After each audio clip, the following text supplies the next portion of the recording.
hospital information. No, sir, I can't ring Mr. Boyd's room. No, they operated on him this morning. Yes, yes, they took it out. Well, Sally, if you're not busy tonight, how about you and me grabbing a quick sandwich and catching the early show at a movie? Excuse me. Blair, John. Oh, hello, Irene. Sure, I had a grand time last night. I was out with Mr. Gustakis in Pittsburgh. First to a classy cocktail bar, and then dinner at a hotel where the soup was $2 a plate. And then to a nightclub with real champagne. Well, goodbye. See you later. What were you saying about tonight, Joe? Oh, nothing. Nothing at all. Good morning, Dr. Lane. Morning. Oh, hi, Doctor. Good morning. Has Nurse Mary Lamont checked in yet? Yes, 10 minutes ago. Oh, thank you. You know, I got half the notion to take a good poke at that guy trying to cut in on Doc Kildare's girl. Control yourself, muscle-bound. If your pal Kildare don't do anything about it, why should you stick your nose in? What's she giving him a trouble for, anyhow? Why not? The way I see it, there are only two things she can do. Jump off a bridge over Jimmy Kildare or go out with this guy, in spite of the fact that he's single, rich, and good-looking. Yeah, he'll need his dough. Up in brain surgery, they're commencing to call him the Undertaker's friend. Emergency? Yes, Nurse Lamont? Dr. Kildare? Yes, he went past the desk, but I don't remember if he was coming or going out. Thank you, Sally.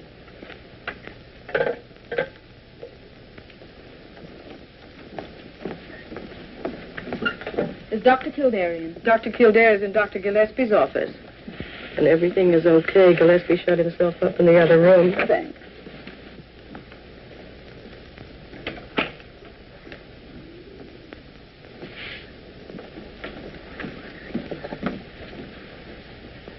Mary, I get an hour off today. How about having lunch? Jimmy, that'll be wonderful. Kildare! Yes, Dr. Gillespie. But I have to make a phone call first. Kildare! Jimmy Kildare! Coming, Dr. Gillespie. Mary, you have another date for lunch, haven't you?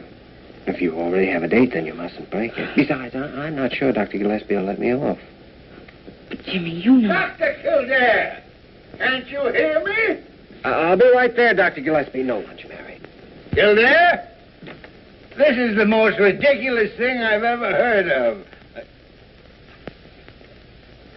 Jimmy, you've had a pretty busy morning. Why don't you... What did you want, sir? You were saying something was ridiculous. This report on Rufus Ingersoll.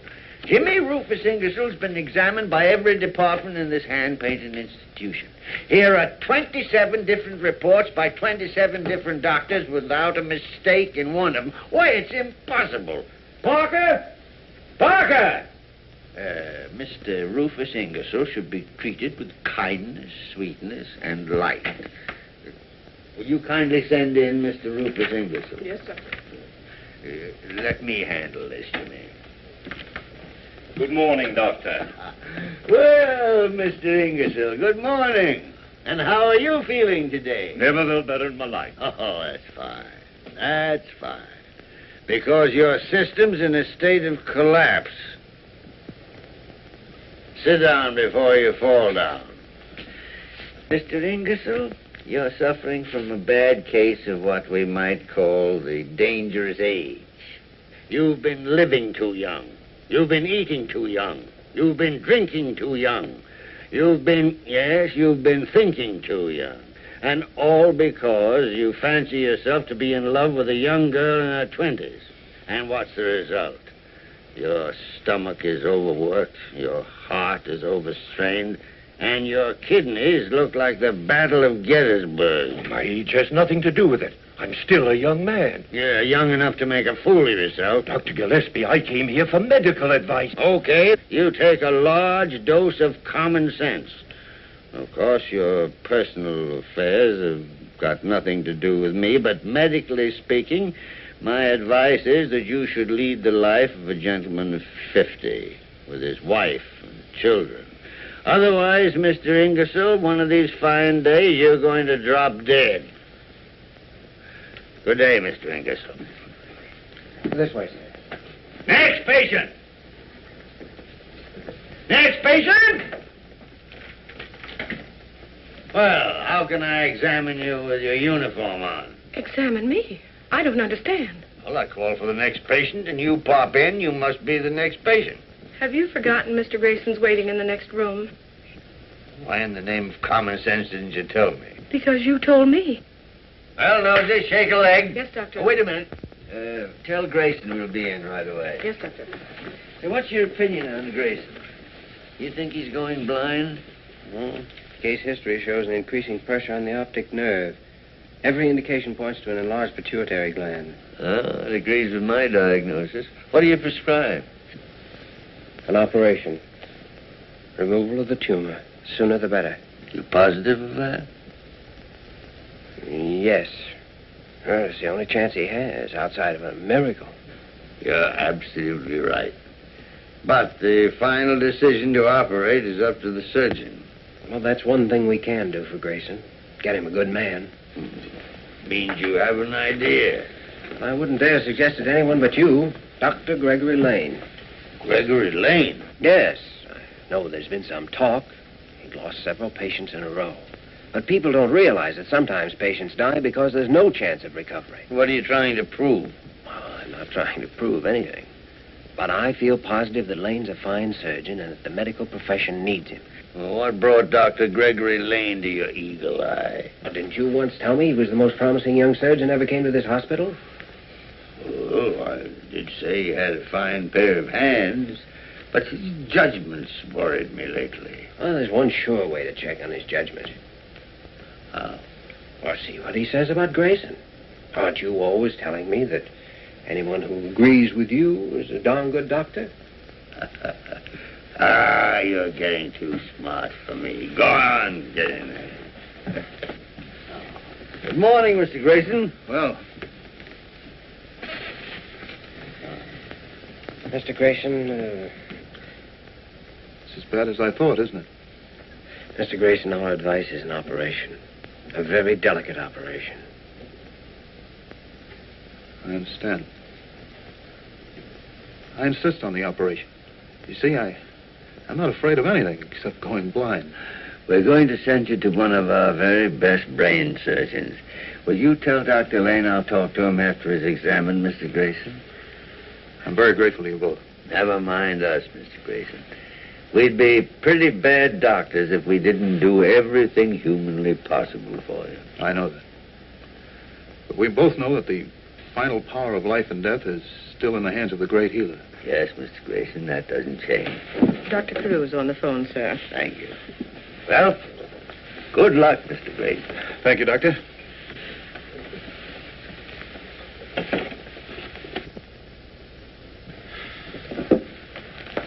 Hello, Carew. Well, how is the head of this gold-plated palace today? Oh, I'm fine, Leonard. Mr. Paul Messenger just phoned. You're to inveigle Kildare out to the Institute this afternoon. Dr. Squires will show him the place and offer him the job. Have you said anything to Kildare about it yet? No, not a word. But in justice to everybody, I'm going to do my best to make him accept. That's more than generous, Leonard. If you lose him, I know it'll be an awful blow to you. Blow? It'll be an earthquake. Well, since you're not going to take your hour off, am I right? And I want to talk to you anyway. Let's go and dig our graves a little deeper with our teeth. Miss Parker, lunch. Drat that Molly bird. If I don't drink at least one glass of milk a day, she hides my cigarettes. Yeah. I know it's good for me, but oh, I hate this stuff. Yeah.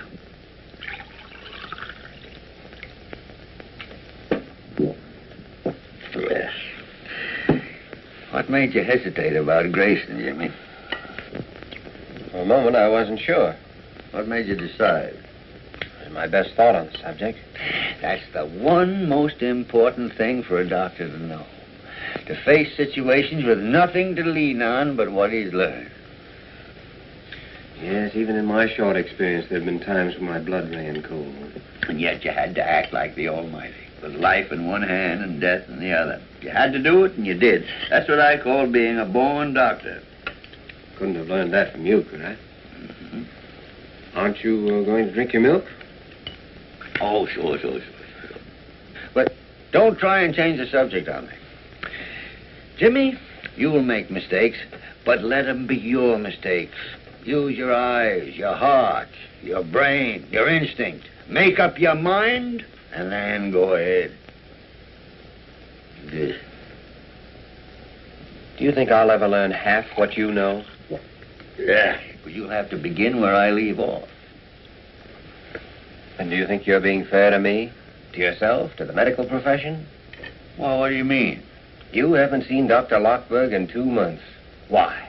Because I'm a good doctor, and I know what's the matter with me. Cancer isn't necessarily hopeless. Well, every time I intend to call Lockberg up, something important turns up. Nothing is that important. Look, if I'm to finish any part of what you've started, you'll have to stay here and teach me as long as you can. All right, Jimmy. I'll call him this afternoon to come over. I already told him to be here at 5 o'clock. Why, you Come on, drink your milk.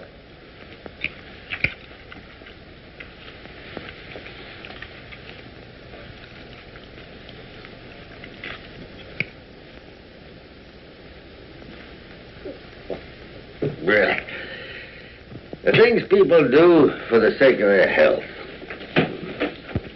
Don't think you can hide from me, Dr. James Kildare. Now, look here, Molly Bird. This is my bedroom, and even the superintendent of nurses hasn't got any right to come barging in Oh, here. be quiet. Dr. Kildare, Nurse Morgan informs me that you supplied patient 1124 with a new suit of clothes from the hospital emergency fund. Oh, yes, I did. But you see, Miss I see everything. You had his own suit burned. I ordered that suit burned as a public precaution. Oh, public precaution, my foot. Well, the man had nothing more contagious than a broken arm. I personally examined that suit of clothes and found definite traces of leprosy. Leprosy?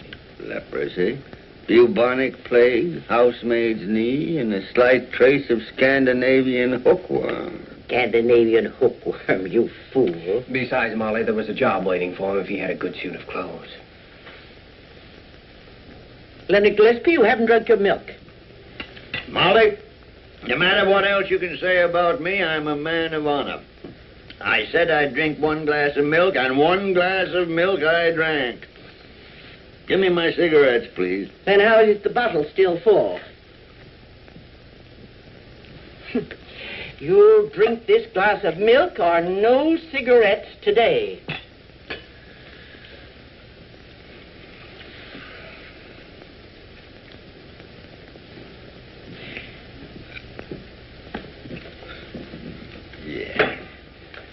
Now give me my cigarettes. Well, they're still in your pocket. I forgot to take them out this morning. What friends? Well, you've been trying for 25 years to force somebody to take care of himself. It's a little hard to break the habit. Well, if you can get along without me for a while, supposing I run up and have a talk with Dr. Lane. Yes, Grayson's in pretty bad shape. Let me know when Lane wants to talk to me. That's what I meant to do. Then later in the afternoon, we're going for a drive in the country. Well, now you're beginning to act sensibly, sir. It'll do you a world of good. Maybe. I've ordered a nice big car, so the 3 of us will be comfortable. 3 of us? Uh-huh. You and me and Nurse Mary Lamont. Yeah, well, why not Mary Lamont? She isn't engaged to Dr. Lane, even though she did go out with him last week. What do you expect her to do? Die an old maid because you only get $20 a month? I don't expect her to do anything of the sort. Well, Dr. Gillespie, I guess it's pretty obvious to you how I feel about Mary Lamont, but I can't and I won't say anything to her about it. After all, $20 a month is $20 a month. We're ready, Dr. Lane. Good, let's go then. I want to see you after this operation. Dr. Lane, a package arrived for me this morning. It contained a dozen pair of beautiful silk stockings. Silk stockings. Silk stockings. I'd sent them back except for 3 things. I don't know where they came from. I can't prove you sent them. Besides, they're awfully pretty. I don't know a thing. But I'll admit anything if you'll have dinner with me tonight. All right, Greg. We'll celebrate a successful operation. I need a successful operation. Oh, it's only the fools who are talking. Anyone knows mortality in brain surgery is high. Yeah, but you can't explain that to a dead patient. Dr. Gillespie still believes in you. You're operating on his patient, aren't you? I still believe in myself, Mary. But this time I've got to... We've got an operation to do. Come on, Nurse Lamont. How are you feeling, Mr. Grayson? Sleepy. That's from your shot in the arm. I'm going to do my best to fix you up as good as new.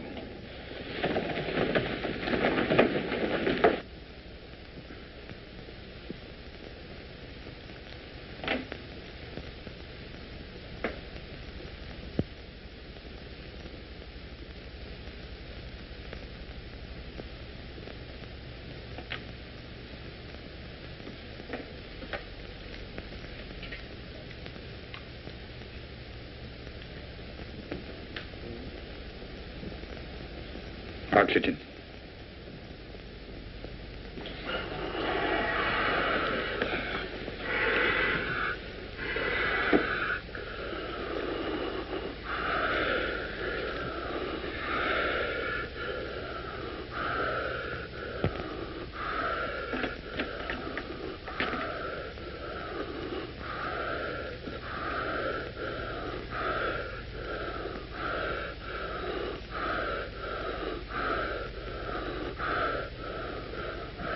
Adrenaline. Hurry.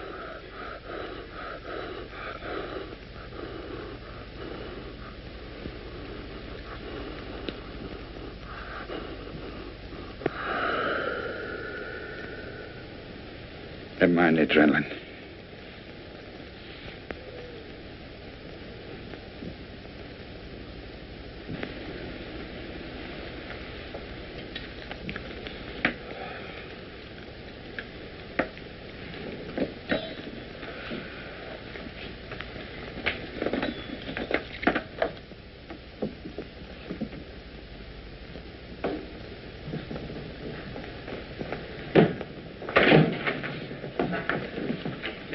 Jimmy, do you have a cigarette? Oh, Mary. Please, Jimmy, give me a cigarette. Right. By the way, Dr. Gillespie wants you and me to... Thanks, Mary. Dr. Lane, I was in the gallery and I... The operation was a success, but the patient died.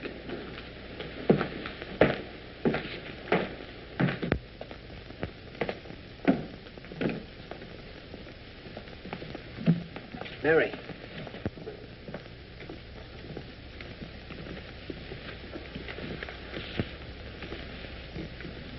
They're so new, aren't they? Just off the assembly line this morning.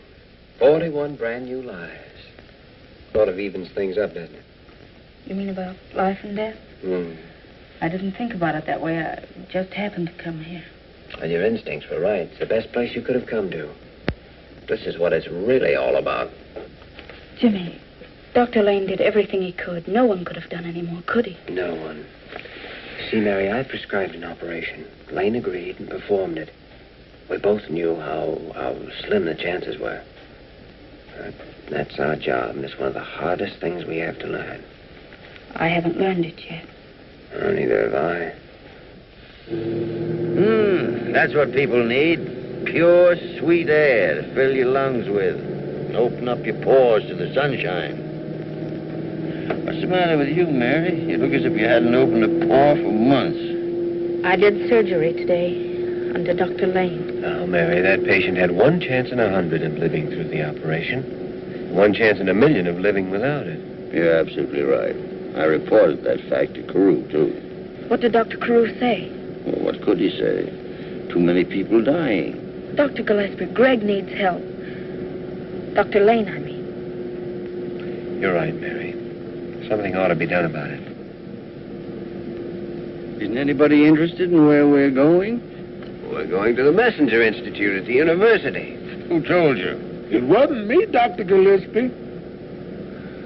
I suppose you told him why, too. No, sir. I didn't know that. Well, then I'll tell you. We're going to the Messenger Institute for Medical Research because I've got business there. And I'm taking you two along for the ride.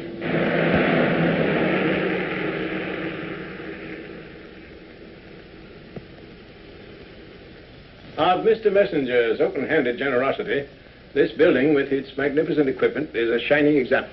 Now, listen, Egghead. The eminent and imposing Dr. Squires was known as Egghead in medical school, for reasons you're both too young to know. Leonard, I once busted you in the snoot for that, and I'm just the guy who can do it again. Now, listen here, Squires. We all know this is the finest institute in America, but come to the point. Very well. The point is, I have a job for Dr. Kildare. Job for me?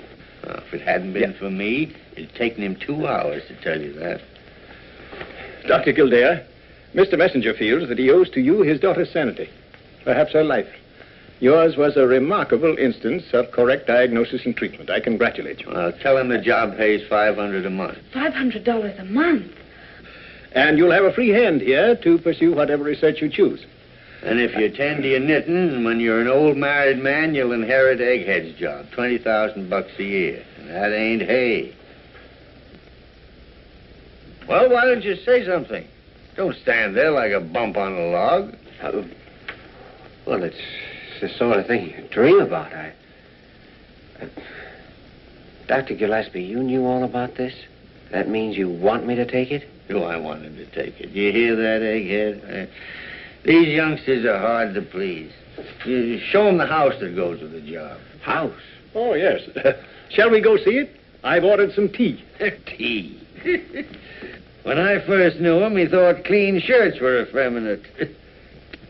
Now he drinks tea. It's Mr. Messenger's idea that a man does his best work when his home surroundings are ideal. Thank you, George. You think you could be happy here, Dr. Kildare? Happy? Boy, he'd be crazy if he couldn't. Well, you show around, Jimmy. It's your party, you know. I feel a little tired. I think I'll stay here and have a spot of tea with Dr. Squires. Maybe a crumpet or two. Well, Egghead, how am I doing? If I hadn't known differently, I'd have thought you really wanted him to take the job. This is the greatest opportunity Jimmy will ever have in his life. And if he takes it, all I've planned will come tumbling down around my ears. All jokes aside, Leonard, won't you have a cup of tea? Suppose I get you a glass of milk. Milk? Yeah. I'm so full of milk now, I'd be afraid to meet a calf. Isn't it lovely? This isn't true. This sort of thing doesn't happen. But it is true. You have everything in the world ahead of you. I wonder. Dr. Gillespie wants you to take it, doesn't he? Does he? He even bragged about the salary. You remember that. Oh, right now, I'm not thinking about the money. But you must think about it. It's your future, your whole life.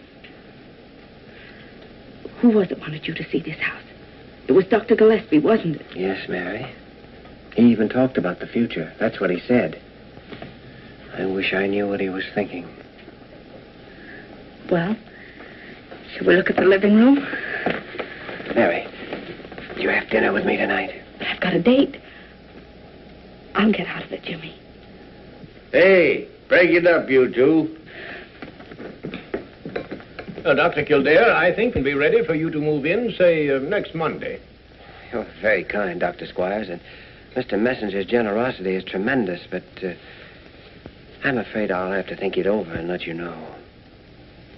Of course, Dr. Kildare. Think it over. Will you have a cup of tea? Say, Egghead, I think I'll take that milk now.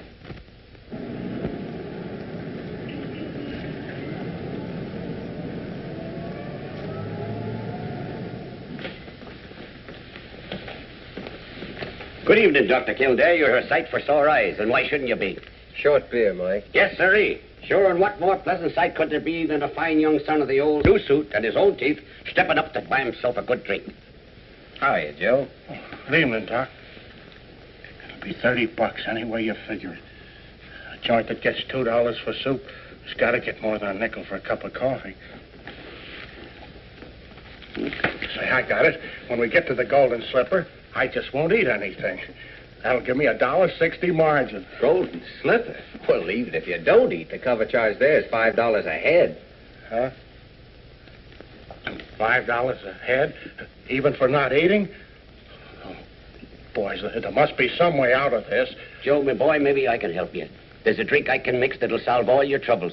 If you can only coax the lady in to sample it. Wait a minute, Mike. Now, Dr. Kildare, I'm referring to a humble little concoction known as the Kiss of Kilkenny. It don't make you drunk, and it don't make you dizzy. It leaves you with one consuming thought in your mind, to sit quiet in your chair and listen to the angels sing. Will it keep a lady sitting here all evening? My friend back in County Donegal, I personally concocted one for a giddy young thing who wanted to be took to a dance. How long did it keep her quiet, Mike? Well, sir, that was 13 years ago come Shrove Tuesday. And according to a letter I received last week, she's still sitting there. Say, I know this gal of mine. You fix up 2 drinks for her, and I'll be back here in a jiffy with her. What do you advise for dinner, Mike? Well, I can fix you a steak as fresh as a new policeman. 2 steaks, medium rare. Coming up. 2 steaks, medium rare for Dr. Kildare. Give him the 2 we're saving for the boss. Hello, Mary. Am I late, Jimmy? Now, sit down. I've already ordered the steaks. Are you hungry? Starved. Good. Mary, did I ever tell you what my mother said to me when I left for New York? Several things. Which one? Well, she said you'll never get anywhere trying to be anybody but Jimmy Kildare. Jimmy Kildare's all right with me. Over the past hour, I've been trying to be someone else. Why, Jimmy? Because if I were someone else, maybe I'd have brains enough to say this in a different way. Say it your own way. I'm not going to take the job at the Messenger Institute.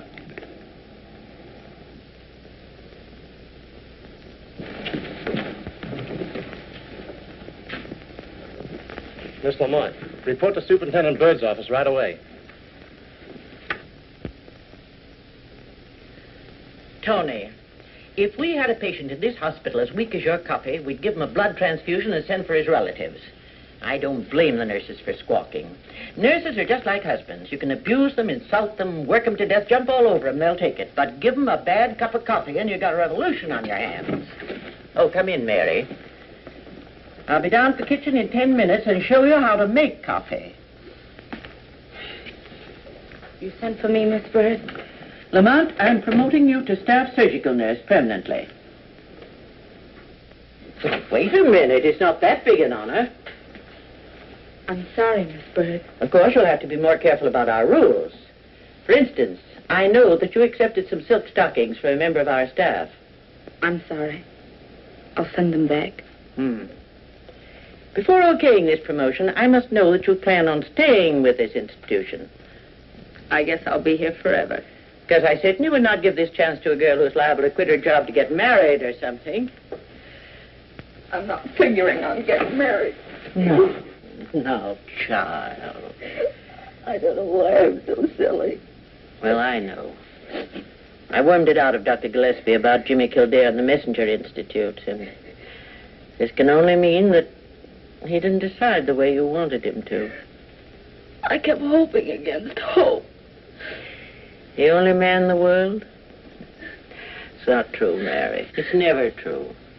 If it were, 9 out of 10 women in this world would never get married. And we women can be thankful that fate fixed it that way. Because so many times, so pitifully many times, Cinderella can't have her prince.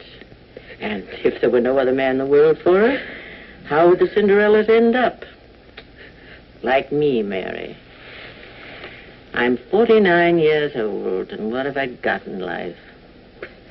Bad coffee. No, Mary. Give any woman a decent husband with a clean shave and a pretty good chance of getting on in this world, and she'll come so close to thinking it's love that she'll fool him and herself. I never thought about it like that. Well, try thinking that way. And stop eating your heart out. Now get out of the mouth and get to bed. Report to surgery at 9 a.m. Good night. Well, I said good night. good night, Miss Bird. Mary, don't send back those stockings. I can't. I have one pair on.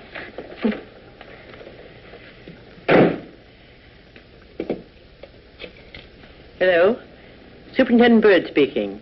Beginning tomorrow morning, Nurse Mary Lamont starts as staff surgical nurse. Salary increase accordingly. She's to be assigned to Dr. Gregory Lane.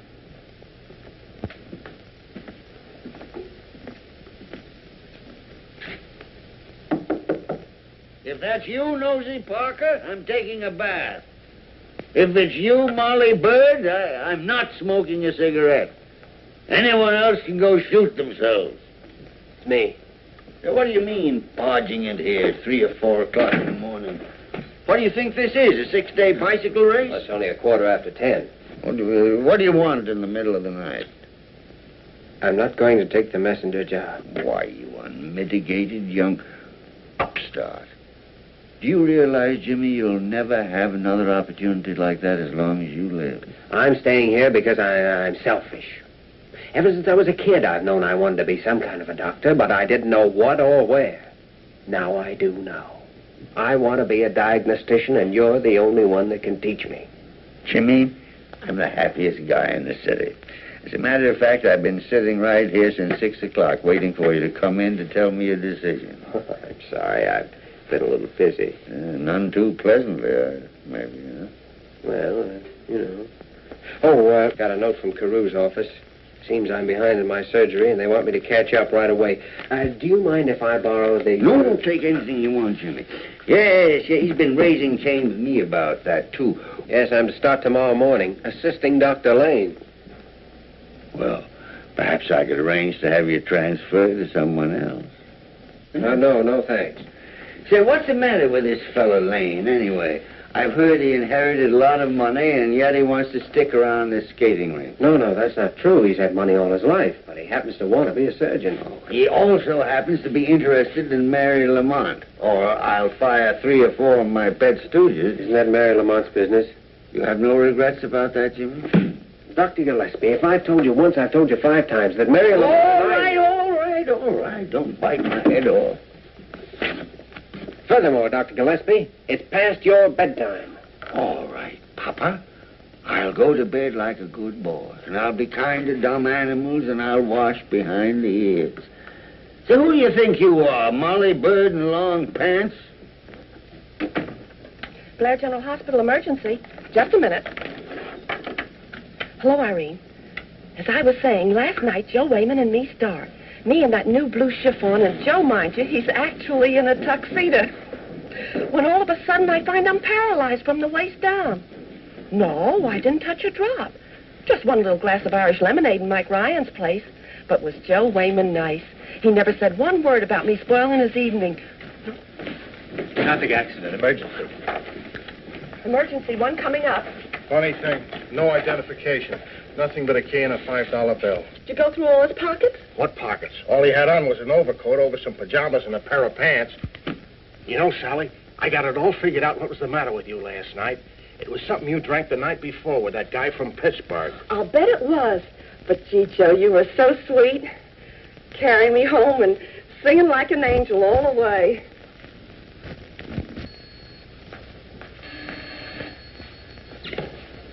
This is Surgery B. One coming up? Okay.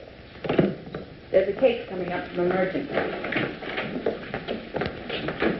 Good morning, Doctor. Oh, good morning, Doctor. I'm assisting you. I have some surgery to catch up on. I'm glad to have you. I had some pretty unkind thoughts about you last night, Kildare. Last night? Yes, I had a date with a very pretty girl for dinner right up to dinner time. Oh, I'm sorry. Maybe you are, but I still had dinner alone. Well, it's nice having you around. I can keep my eye on you. Here's the X-ray, Doctor. Increasing intracranial pressure, pulse slowing, temperature rising.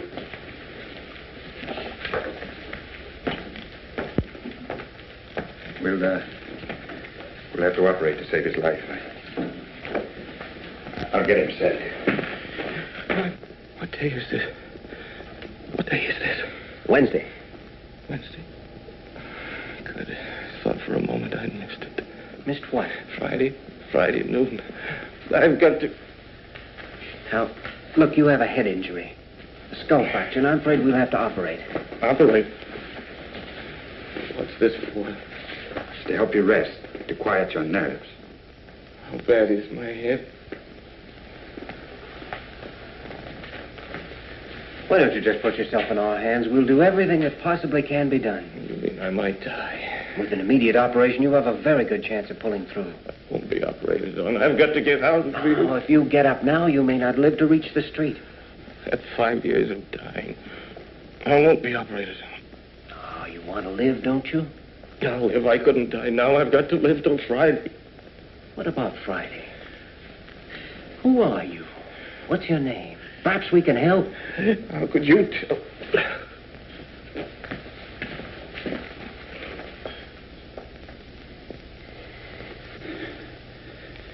Well, this heart's strong anyway. I'll tell him to get ready. Wait a minute.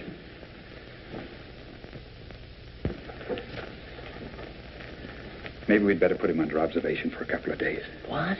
Why, he needs an immediate operation, and you know it. No, I don't. I'm not sure. How can I be sure when Grayson and the others... I don't know what to do, Kildare. Do what your own judgment told you to do in the first place. Operate. But my judgment's been wrong. Not in Dr. Gillespie's opinion. Dr. Gillespie? Yes, he thinks you're a fine surgeon. Says you have the best hands in the hospital. He said something else, too. He said there are times when we have to act, with life in one hand and death in the other. And that the true test of a doctor is his faith in his own judgment, even though he knows someone's going to die if he's wrong. We'll operate immediately.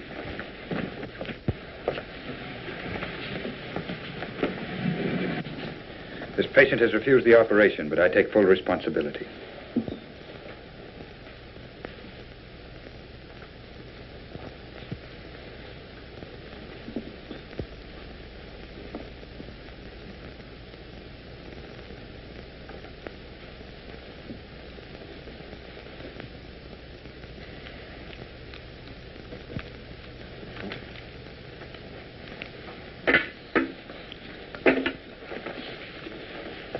That's it.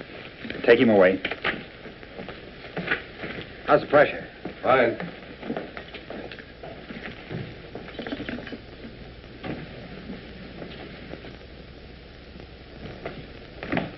I don't think I could have done that without those words you said. Oh, you did a fine job, Doctor. Thanks. As far as I'm concerned, everything's going to be all right, I think, from now on. I'm sure it is. It's a long session.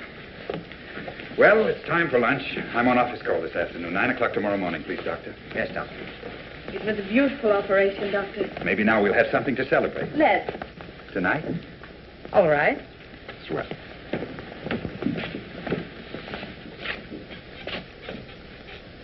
Dr. Kildare. Yes, Dr. Carew. I'm very pleased you've decided to remain with us. Why No explanations are necessary. I understand. Where's Dr. Lane? Oh, he's just left for lunch.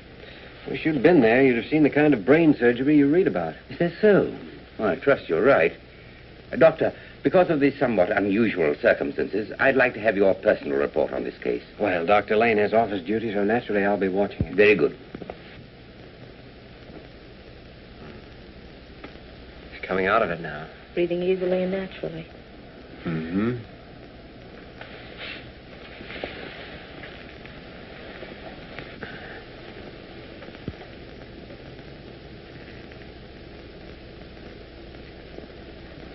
What day is it? What day of the week? It's Thursday. Thursday. Not Friday. No, it's Thursday. You've put me in the wrong day. The wrong day of the week. Easy there. It's the wrong day. Friday's the day I want. Well, tomorrow will be Friday. You can't trick me. It'll always be Thursday. You've locked me up in the wrong day of the week. Careful now. You've got to break through. Got to break through to Friday. Get me a hypo of morphine and a restraining sheet quickly. There isn't the time to break through yet. I'll tell you when the right time comes. You'll tell me? Yes, I promise. We'll start planning right now. If you lie still and help save your strength. Who are they? Oh, they're going to help us plan. And I'd better give you this. You'll need all the strength you can get. Now close your eyes. That's it.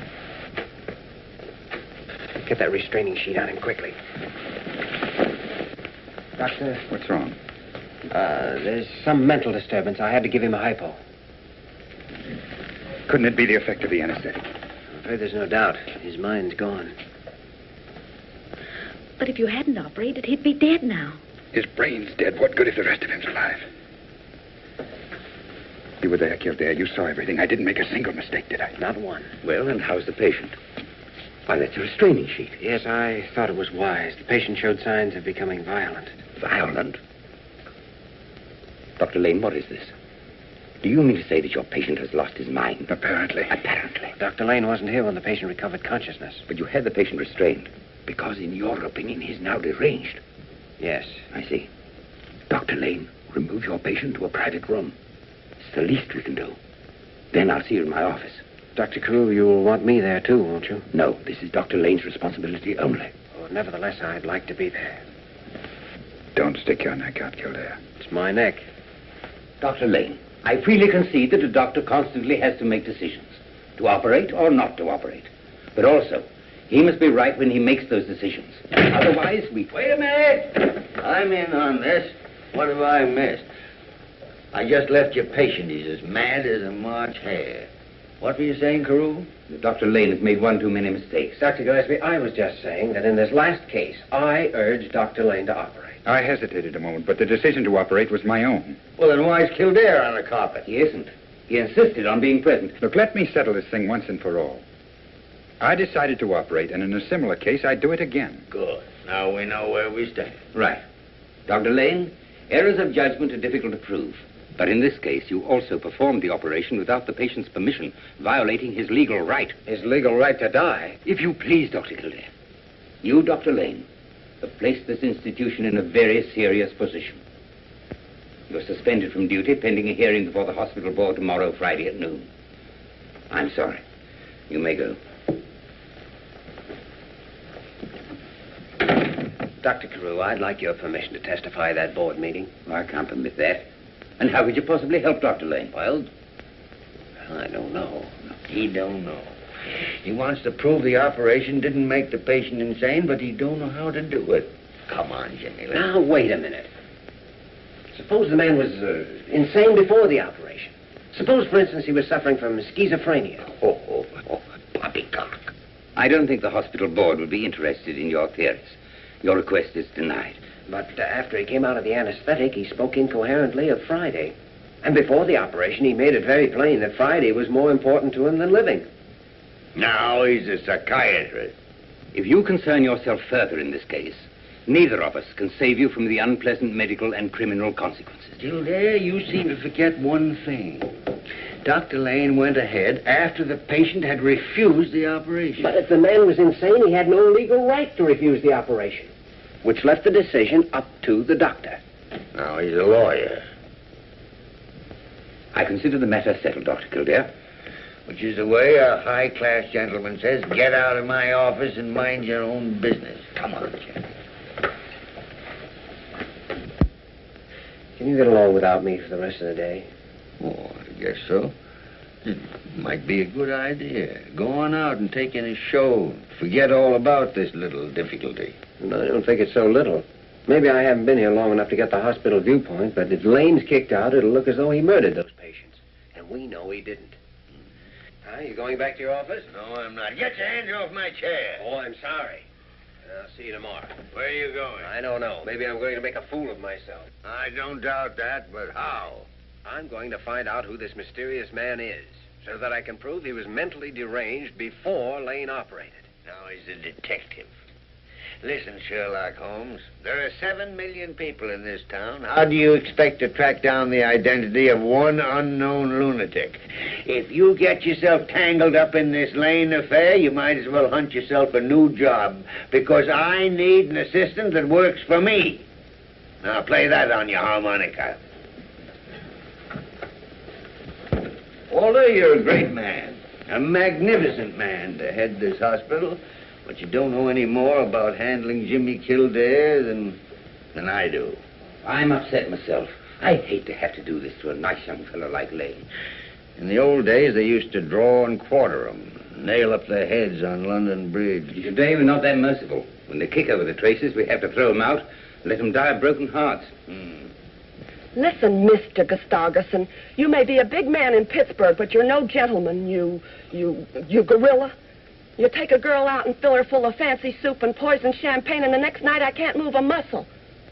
Oh, I'm all right today. No thanks to you. But from now on, I'm sticking to hamburger and lemonade with a square-shooting guy that wouldn't even think of playing a dirty trick on a working girl. Goodbye, rat. Emergency. No, I haven't seen Dr. Kildare for an hour. He went out of here in his street clothes, said he was off for the day. Sure, if I see him, I'll tell him.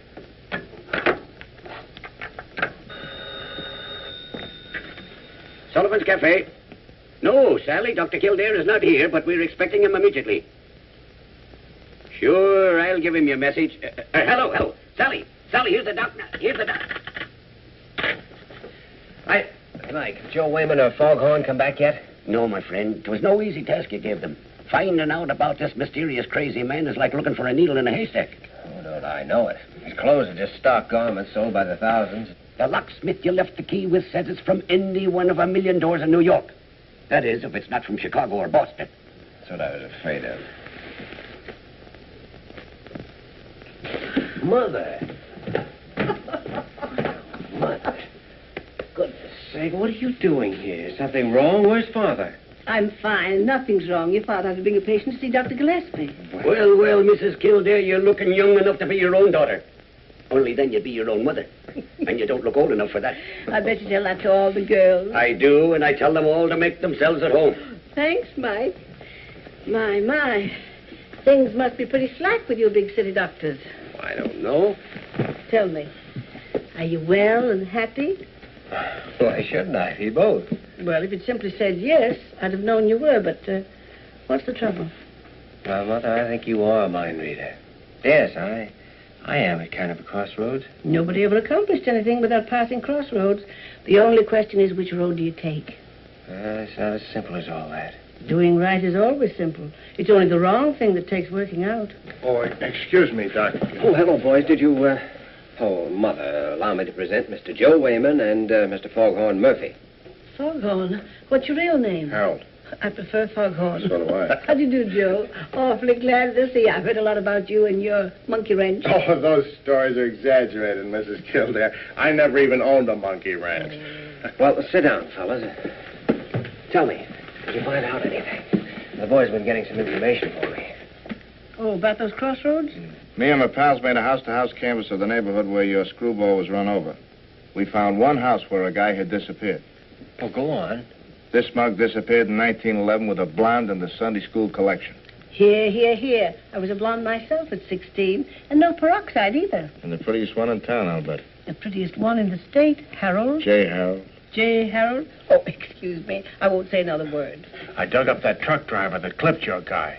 At first he wouldn't talk, then he changed his mind, but he don't know who the guy is or anything about him. Who put that thing in my pocket? Why am I always someplace else when there's a good fight? Let me know next time you're in town. I'll sock someone for you. Thank you. Well, Doc, I'm sorry we weren't much help. It was kind of tough without knowing the guy's name or anything. That's all right, fellas. Thanks a lot anyway. Goodbye, Mrs. Kildare. It was swell meeting you. Oh. And if you ever need a taxi, well, just call and... Oh, nix on that, Foghorn. I'll take Mrs. Kildare in the ambulance if she has to go anywheres. Thank you, gentlemen. I'll accept both invitations, providing you let me drive. That's a date. Well, now you're stuck, aren't you, son? Yes, Mother. Right now I am in trouble. There's one way out, but it's awfully dangerous. Excuse me. I'm awfully sorry the boys couldn't help. But always remember one thing, Dr. Kildare. Trouble is nothing new for the likes of you and me. The Irish ain't been out of trouble for 1,100 years. Thanks, Mike. You said something about dangerous, Jimmy. Dangerous to do what? Well, to cure an insane man before Friday. So they're curing insane people now, are they? It's an almost fantastic thing called the insulin shock cure. It's a gamble. Only two things to think about in a gamble. What have you got to win? What have you got to lose? Lose? Everything. My job, another doctor's career, maybe the patient's life. But think of what you've got to win, too. Oh, I'm not thinking about you and the other doctor, but the poor man. You can give him a new life and everything God meant people to enjoy. You're slow to decide, son, because you think you're all alone in this. But you're not.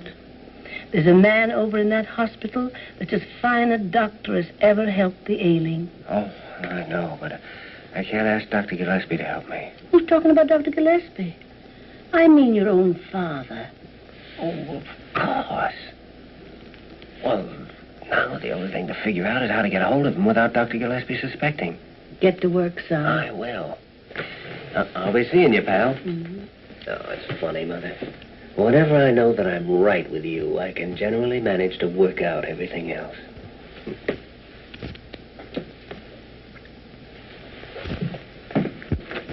Joyner? Joyner? Oh, I wonder if you'd do a favor for me. It's awfully important. Precisely 6:30. I'm leaving here to meet a young female person whose boyfriend is confined to room 714 with a broken leg. Until then, I'm going to lie quietly and conserve my manly figure. Oh, you're going to make a phone call for me, and then you're going to take a walk for about half an hour. And furthermore, the young female person has bright yellow hair and practically no brains. Dr. Joyner, if the young lady is free for the evening because her boyfriend has been forbidden visitors, by your orders, of course, I could easily report that out. Oh, no, don't shoot. Who do you want me to phone? Gillespie's waiting room. Oh, Dr. Stephen Kildare. Just a minute, please. Hello. Yes? Yes, I understand. Well, just as soon as I finish here. Pardon me, that is my wife. Oh? You see, the rash hangs on in spite of everything that I've done, although it's confined to our hands. Well, it's obviously a skin allergy. Allergy? Yeah. Why, that might take months to identify. Tell me, Mrs. Gray, what do you do with yourself? How do you spend your time? I don't do anything, as long as I get my check from my son, keep the frost off my petunias, and play a little mahjong in the evening. Mahjong? Mahjong? See, I've heard of trouble with mahjong sets. The lacquer contains sap from a Japanese tree of the Shumac family. That could account for the skin disease. I could believe anything about that mahjong set. My daughter-in-law sent it to me. Julia, you didn't take it with you to the Yellowstone last summer, did you? I did not. You can't play mahjong on horseback. You see, when she came back, her hands were all cleared up. Well, there you are, Dr. Stephen. You got it. Suppose we keep Mrs. Gray here for a couple of days and fix up this rash, and then when you go home, take up solitaire. In the meantime, we'll put her across the hall in that nice big room, 370. Oh, Dr. Gillespie, which the rich Mrs. Van Allister has already paid for until Tuesday. I sent her home this morning. Nothing wrong with her, but too much money. Goodbye, Dr. Gillespie, and thank you. As long as Dr. Stephen did all the work, I don't owe you a cent. Goodbye. Sit down. Well, I'm ever so much obliged to you, Dr. Gillespie. I've got to run along now. I'll be back. Next patient. No, hold the next patient. Come here. Say, Parker, did you notice that I said anything to offend Dr. Stephen? Or was it my imagination that he was acting strangely? I wouldn't know anything about that, but if it was his wife on the phone, he's married to a woman with a bass voice. Hello, Jimmy. Oh, hello, Dad. What is all this? Please sit down. Why all the mystery? Is anything wrong? Dad, what do you know about the insulin shock cure for insanity? Insulin shock? Why? Well, tell me, have you ever actually seen a cure effected? Yes, I have. And it was one of the most terrifying things I've ever seen in all my life. Ah, but it worked, didn't it? Yes. Yes, it worked because it was performed under the most ideal circumstances, with cases that had every chance of surviving. Well, then you've never seen insulin tried when the patient wasn't in perfect physical shape. Oh, no. No, in case of any injury, especially to the head or the brain, they wouldn't dare. But, Jimmy, stop dodging the issue. If you need any help, I'm your father. I'm sorry. This is my problem. I know it is, Jimmy. And I don't want to interfere. I'll tell you how you can help me. I've read everything about insulin shock. I know all the theories. But I want you to tell me everything you saw. Don't leave out one detail. Right from the beginning.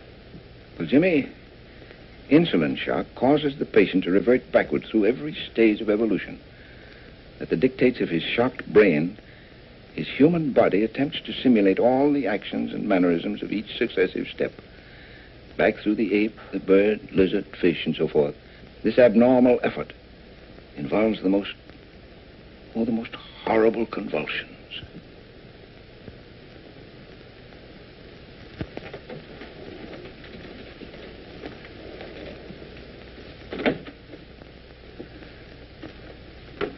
Nice work, Mary. It was easy enough to switch places with Ayres. She was dying to get the night off. Look, Jimmy, I haven't said a word about this to anyone. You know I wouldn't. But are you sure you want to do this? Oh, we've been all through that before. No, we haven't. Are you doing this because of Gregory Lane? None of this is Lane's fault. Nothing more than that? Mary, there's a man in there. And if his particular problem isn't solved by tomorrow, he stands a good chance of being a miserable object the rest of his life. Tomorrow's Friday, and I have to find out what that means to him before it's too late. Here we go.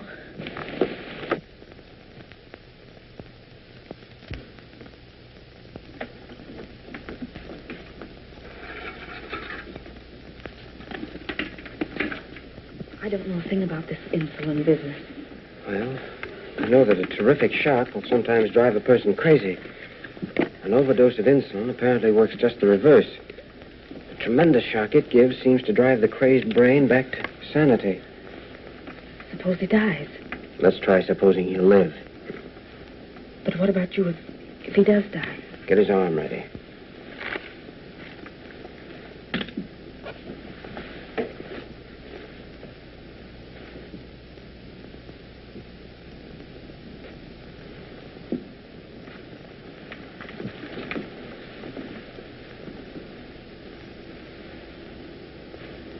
How long does it take?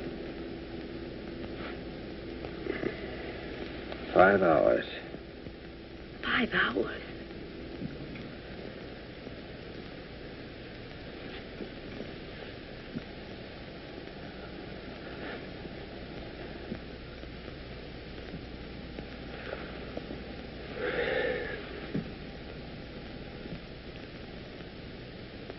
Two and a half hours? Ought to be at least 2 hours more before the effects have penetrated into the deepest part of the brain. How will we be able to tell? If I'm right, his actions ought to tell us. See, the theory is that buried deep in the human brain is a primitive brain of our earliest ancestors. The action of the insulin on that basic part must be what restores the patient's sanity. Because what actually happens, no one knows.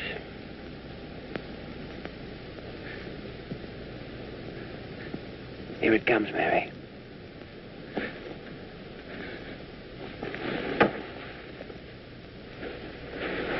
It's working.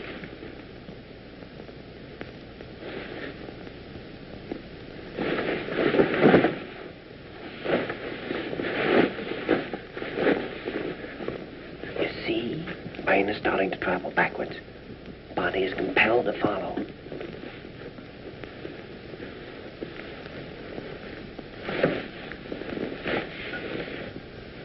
The hands are beginning the first primitive movements. It's as an ape might cling to a tree.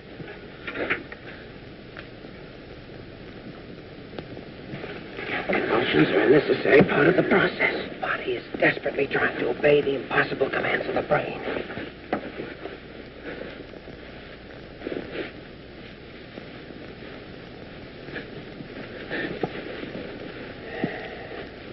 You see, all the thousands of years of human evolution, progress of frantically fighting, the muscles must obey. The brain is saying you're no longer a man, you're an animal.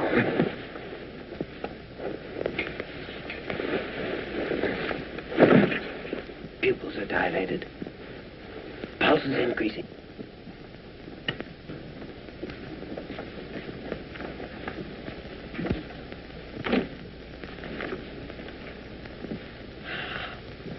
Dr. Kildare. What do you want? There's been a change of nurses in this case without my knowledge or permission. I did that. Dr. Kildare, what you're doing with this patient is between you and your conscience. Or between you and Dr. Carew, which might be worse. Molly, please. But personally, I think you were born to be hanged. Do you think she'll tell anybody? On the pillow. Watch his head. Jimmy, how long do these convulsions keep up? May get less. May grow worse. We won't know until the 4th hour.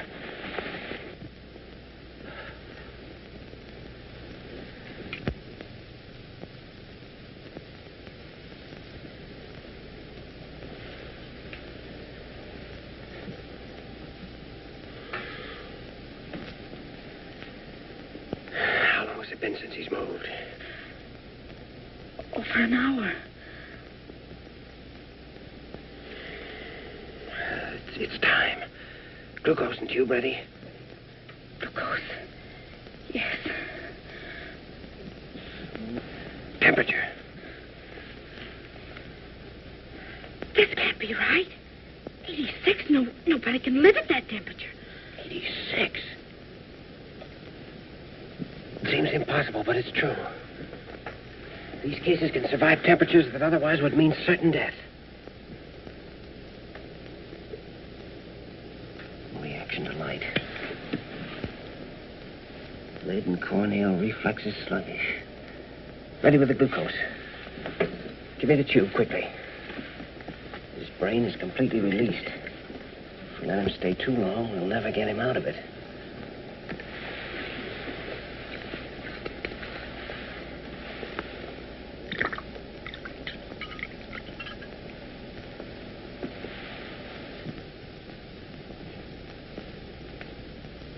Why doesn't he move? It'll take a little while for him to absorb the glucose. The insulin's burned out every bit of sugar in his body. The glucose will restore it. Well, the miracle of insulin shock is that 1 minute you have this, and the next minute, if you're lucky, you have a sane and normal person. But if he doesn't come out of it, then we'll have killed him. Can you hear me? How are you? How do you feel? Oh, if I only knew his name. Listen, it's Friday. Jimmy, he's dead. Quiet. Can you hear me? How are you? Can you hear me? How are you? Can you hear me? How are you? Can you hear me? How are you? Can you hear me? How are you? All right, I guess.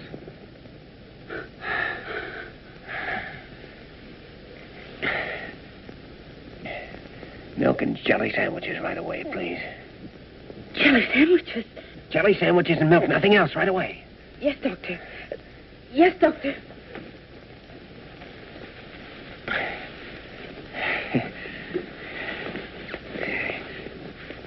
Hey, feel more like yourself now? Fine. It hurts a little. Under the circumstances, that's hardly surprising. You remember me, don't you? Yes, you're the doctor that wanted to operate on me after I was hurt. That's right. You feel able to answer a few questions? Mm-hmm. Jelly sandwiches. Jelly sandwiches. Do you want the jelly inside the sandwiches, or do you want it on the outside? Oh, that's ridiculous. Not in this crazy place. I make coffee for the king. He raises my salary. I make coffee for the general. He kisses me on both cheeks. I make coffee for Molly Bird. She sends it for my relatives. Take them away. He's fine now, Mary. Just give him that food and don't let anyone talk to him until I get back. Back? Where are you going? I've got the answer to this whole business, the thing that was locked up in his poor, twisted brain. Now, listen, Mary, there's no time to explain now. But remember one thing. No one's to see him, and no one's to talk to him. Because if anyone questions him before I get back, it's liable to ruin everything. Do you understand that? Yes, Doctor. Well.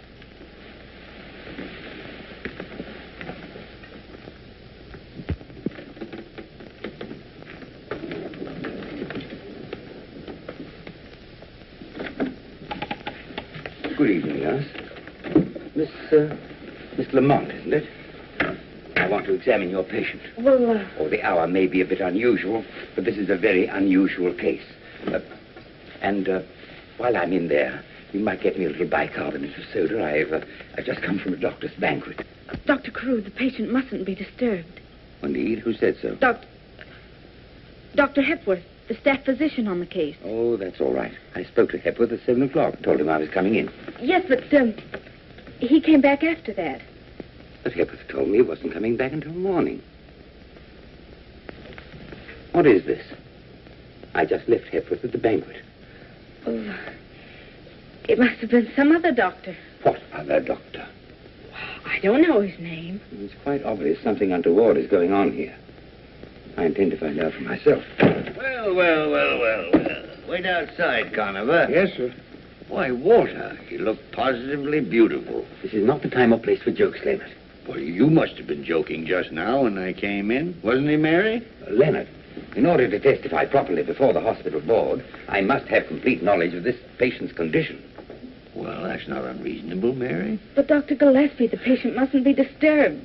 It couldn't be that Dr. Kildare told you not to let anybody in, could it? I don't know a thing, and if I did, I wouldn't tell you. I better go and find out. No, wait a minute. Come on, Mary, you might as well tell us. Otherwise, Dr. Carew will have the right to go in there. That's just what Jimmy wants to avoid, isn't it? Dr. Kildare administered insulin shock. I can't believe it. And he did a magnificent job of it. I'll believe that when I examine the patient. Walter, I wouldn't go in there if I were you. I know I wouldn't. And I was practicing medicine when they were telling you to keep your thumb out of your mouth. Where is Jimmy? I don't know. This is the most outrageous thing I've ever heard. Oh, you ain't heard nothing yet. What's the last thing Kildare said? Give him the jelly sandwiches and don't let anyone near him until I get back. Jelly sandwiches? Of course, jelly sandwiches. You're a doctor, remember? In spite of that outfit. Jelly sandwiches are exactly the right thing to increase the sugar content. Oh, yes, of course, jelly sandwiches. Oh, make it peanut butter if you want, only let's get on with it. What else, Mary? That's all I know, except the patient in there is as sane as you are. Me or Carew?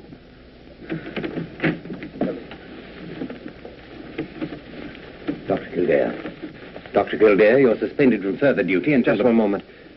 Nurse, has anyone been in that room? Not a living soul, Doctor. And you're not going in till I know all about this? No, I know, but Mrs. Adams is. She has a legal right to see her husband. Will you come in now, please?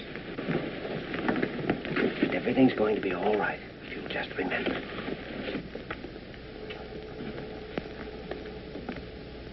Oh, my dear. I've come back, Henry. Back to stay. If you're going to stay, everything will be all right now. Now, Kildare, just to satisfy the curiosity of a senile old man, make it 2 senile old men. That'll take you in, Walter. Of course, the treatments will have to be continued. Adams has been a mental case for months. The result of a separation from his wife. Oh, you don't have to hit me over the head with a bottle. I know the rest of it, too. Yes, it seems his wife had sent him a letter suggesting a reconciliation. And Friday was the day they were to meet. Walter, it wouldn't surprise me if you could see through the holes in a 10-foot ladder. Jimmy, how long did he wait for her to come back? About 5 years, Mary. Well, at least I think it's been established that Dr. Lane's operation did not cause schizophrenia. Although I have to hit you over the head with a bottle. What can I say? I've been wrong. Sometimes I wish that anybody but me was running this hospital. Walter, in the boss's job, even when you're right, you're wrong. Thanks, Leonard. Regardless of the hour, I shall go immediately to Dr. Lane and offer him my personal and professional apologies, which will make me very happy. Well, that's fine, because Dr. Kildare's working for you, beginning tomorrow morning. Working for me? Yes, Kildare, I warned you. You're no longer my assistant. You're fired. But come on, Walter. This has been a nice little case. But there are 1 million people in New York that need doctors. Perhaps if we get a little sleep, we can help them. Yes, but, Leonard, half the time I don't know whose side you're on. Well, 3/4 of the time I don't know myself. Jimmy, did you hear what he said? It just doesn't make sense. Let's not talk about it now. But all your plans, all you'd hoped to do. Say, I have half a notion to go up and give that rambunctious old fossil a piece of my mind. Keep your shirt on, Mary. Oh, you men make me tired. What is it, Jimmy? You asked me how long he waited for her? 5 years. Well, Mary, the reason I've never said anything to you about anything is because I didn't think it fair to even ask you if you'd be willing to wait as long as we'd have to wait. Perhaps I'm going too fast. There's a good-looking guy in this hospital named Gregory Lane who's in fine favor with the powers that be and has a lot of money. Well, maybe we can find a nice girl to introduce him to. And I presume we're engaged to be married. Jimmy, I saw the look on Mrs. Adams' face, and 5 years are going to be just nothing. Well, then will you wait just 5 minutes? I'll be right back. Well, now where are you going? I'm going to give that rambunctious old fossil a piece of my mind. Hold everything.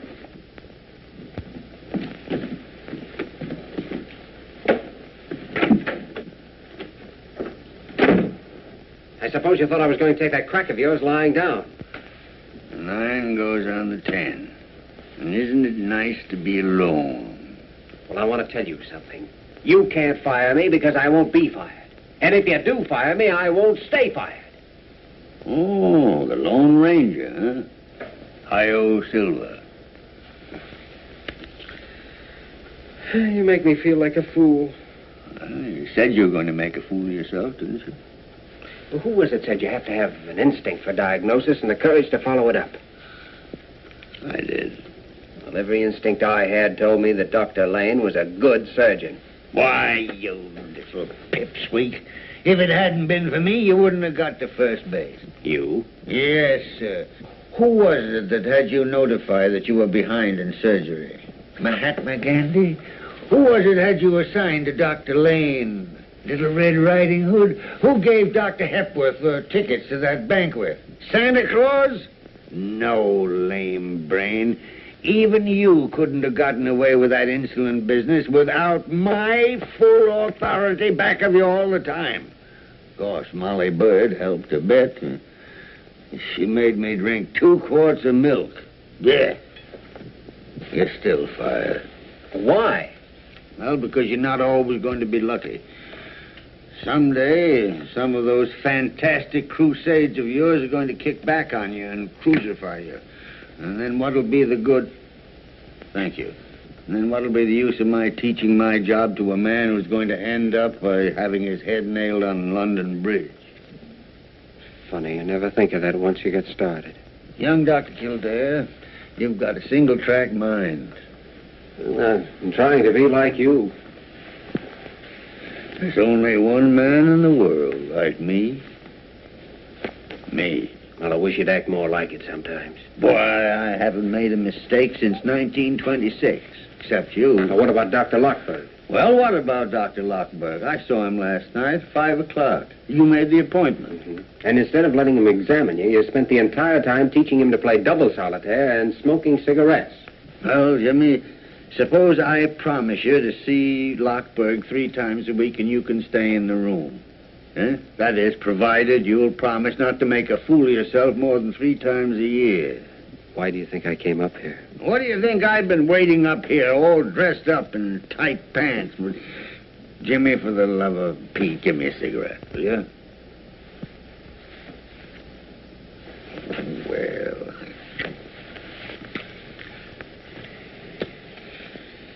Guess there's only one thing left to do now, and that's tell Dr. Lane about Adams. I'll go do that now. Oh, no. That'll keep until tomorrow. Oh, no, it won't either. Lane's waiting in his room. I telephoned him when I left for Mrs. Adams. Well, I'll go along with you. Well, I think you better know. Oh, yes. Conover? Where is that sleepy rascal? Well, I'll give you a hand. Unless you'd rather not. No. Go ahead, Jimmy. You push. As long as I know you're back there, I know you're not in any mischief.